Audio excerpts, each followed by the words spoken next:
Hey everyone, welcome back and happy Friday. Um, Everybody always gets so mad at me for doing that, but don't forget, you guys, I was clonked on the head, okay, with a 13-pound door hinge. So if I forget the day or something like that, then it is what it is. Sometimes I forget, but then I'll remember. Now, with that, it has been an eventful week so far.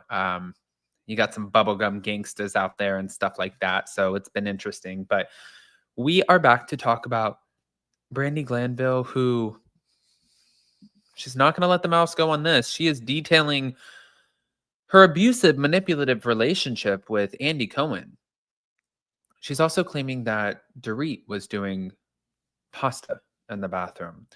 Let's break it all down. Before we do, if you guys have not already, go ahead, pop off in the comment section. If you're not subscribed, get subscribed. Don't forget to hit that notification bell. And let's jump right in. This is not going to be good. I'm just telling you guys ahead of time. Thank you to Reality Blur. Brandi Glanville is opening up about what she claims was an abusive and manipulative decade-long relationship with Andy Cohen. So it was after accusing Andy of sexual harassment back in February of 2024. She admitted to being in a really bad financial situation, as she also spoke of the sexual assault claims that Caroline Manzo made against her. She said, I was involved in a very abusive, manipulative relationship with Andy Cohen. That is a big, big statement. I'm not saying she's lying. It's just a big statement.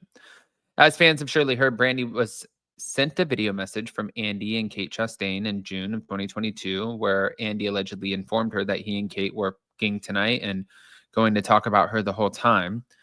But she said, that's what he supposedly asked. If you're around in like 90 minutes, 2 hours, do you want to watch us on FaceTime?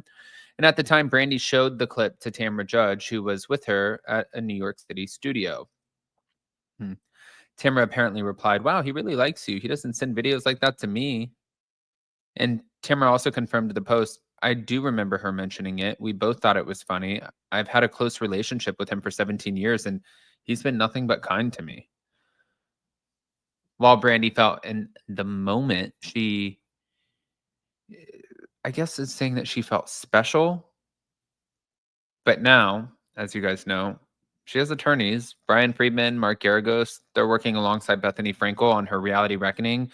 And months later, they labeled the video an extraordinary abuse of power. They also demanded Andy be fired and warned of an impending lawsuit. But meanwhile, there was a statement shared on X where Andy defended the clip, and he said the video was absolutely meant in jest.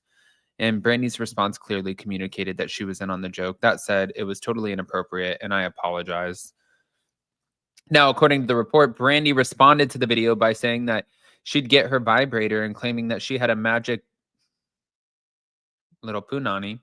However, now she's had time to think about the contents of the video and the nature of her relationship with Andy, and she feels different. What people need to understand is that it wasn't a friend sending me the video. If a friend sent me that video who wasn't my boss and didn't have power over me, I probably would have reacted like no big deal.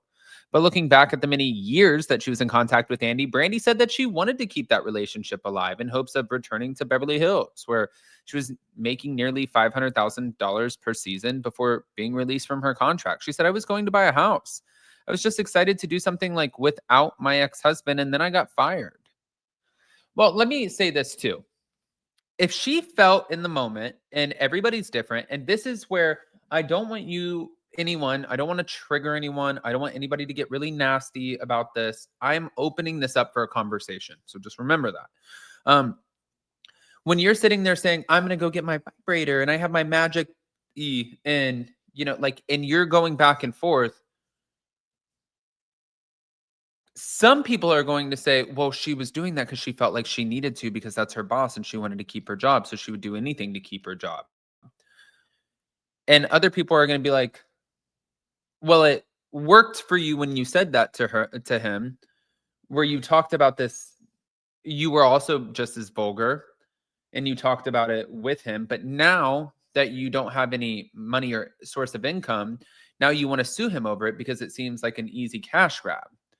And also, with the Andy Cohen thing aside, I think that Brandi's, a lot of her argument, unless like somebody actually fully physically touched or took advantage of her, I think a lot of this argument is a little obsolete because we've watched her on Ultimate Girls Trip. We've watched her on Real Housewives of Beverly Hills, and she is very forward with people and sexuality and touching people and like being, like a wild child on the franchise. And she leans into that, like Sonia Morgan leans into that. Bryn Whitfield leans into that on the show. Like when you start leaning into that, it's like, it's not like you're not the Pope over here, It's not like somebody's like sitting here.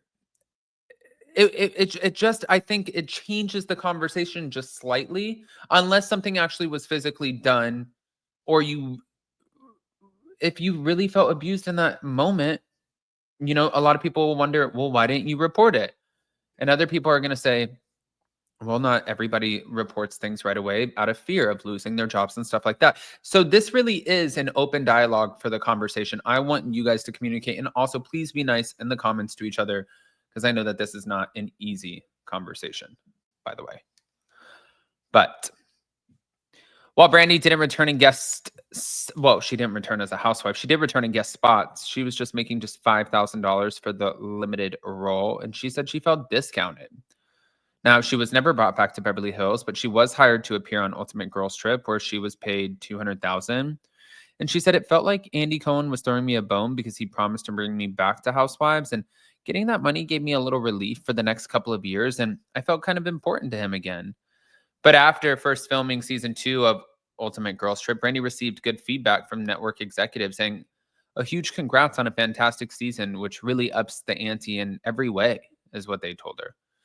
But she felt that she must have impressed somebody, and she wanted to recreate the same magic in Morocco.